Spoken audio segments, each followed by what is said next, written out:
discussing in class after doing a short story reading about finding some serenity in nature, and most of the kids had never experienced that before.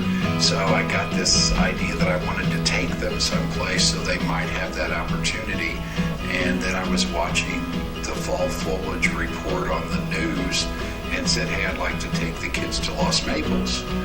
And so then it kind of turned into a collaborative project with geometry, biology, and world geography.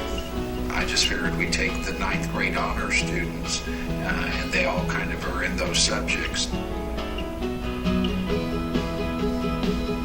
We read several short stories, and then we told them I told them I wanted them to go into nature, sit quietly for 30 minutes, kind of think about story ideas that could occur in this setting, and then jot down some characters and what a conflict might be that had to be resolved with the characters that they created.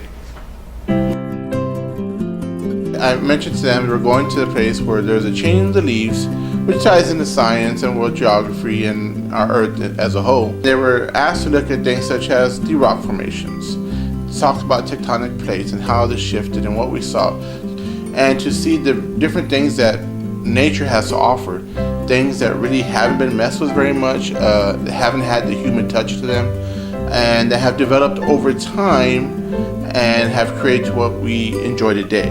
Their assignment was to walk around. Either they could have a digital, their iPad with them to take pictures, papers, jot down any notes that they had, a camera, whatever they needed to capture the moment the best way possible.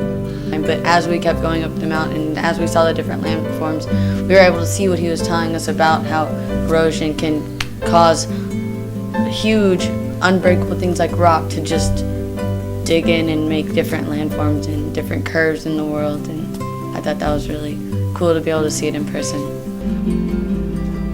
For biology, they were studying photosynthesis, so they had to write a poem which kind of explained the way photosynthesis worked. There was when we first got there, we weren't kind of knowing what to expect. They just told us that there was a lot of different leaf colors.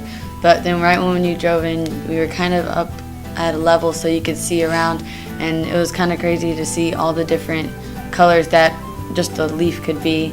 And so that kind of helped us see that the different pigments affect what the color is going to be.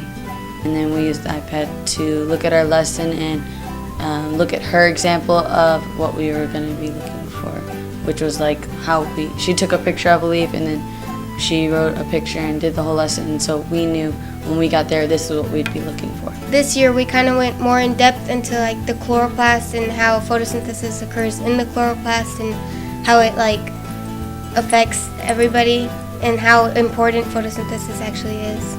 I really liked after we got back, we got to look over our pictures and find pictures of the leaves that we took pictures of while we were there, because that was part of our lesson, and we were able to draw it, and we had to write a poem about it, and I thought it was really fun because it kind of helped me see that the evolvement of plants and color over the year and the seasons.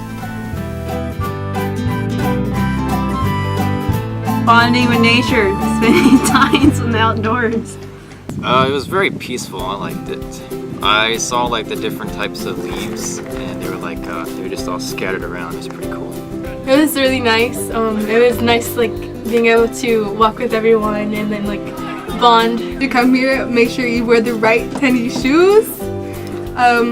Bring a stick that might help you walk through the rocks. It was really nice. The highlight of it all was what was called Monkey Rock.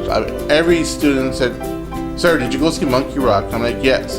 And everyone was just fascinated by that. It's like, how did they put that up there? I'm like, well, no one physically went up there and moved it and put it up there. This is something that occurred over time, and it formed this structure, and it turns out to look like a monkey, so that's the name Monkey Rock. And so our friends had been telling us to go down Monkey Rock, and we ended up passing it, and then we went back to look at it, and it was so crazy to see how the tectonic plates and the erosion made the rock of the mountain in the shape of a monkey head, and it was just crazy that there's something so simple like erosion, I think, could do something like that to the land.